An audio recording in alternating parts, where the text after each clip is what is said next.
you have a police force which has 50 white officers, 3 African-American officers. The community here is 67% African-American. How can there not be a disconnect or a divide?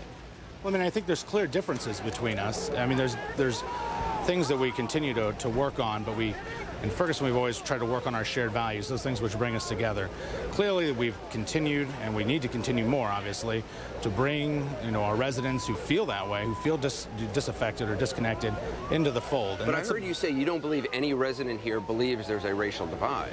And I mean, Well, and maybe that was too strong of a statement.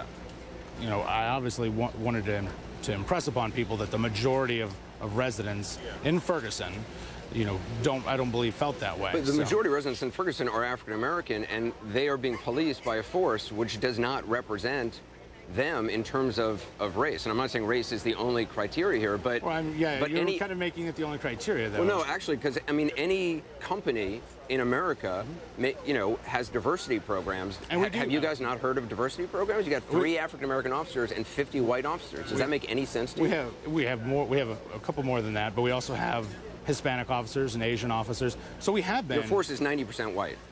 We have been, over the past several years, working towards increasing the diversity in our It's not that hard to find African Americans to be police officers, is it? I mean, Ray Kelly looked at your statistics, former commissioner in New York, who himself has come under criticism, and said, I can't believe that there's a police force that doesn't represent the people like The biggest problem that we have is we're a community police force.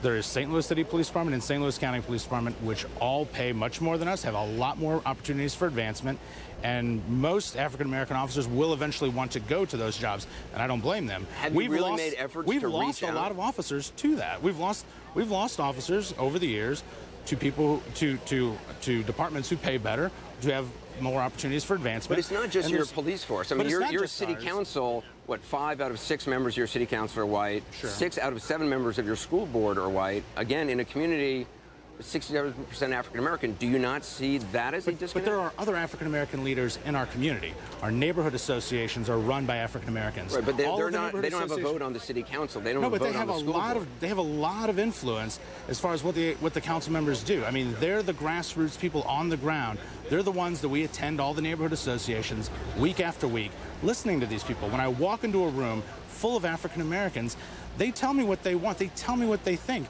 and we've got to either go along with what they want, or they're going to vote you out of office. Well, but they haven't voted us out of office.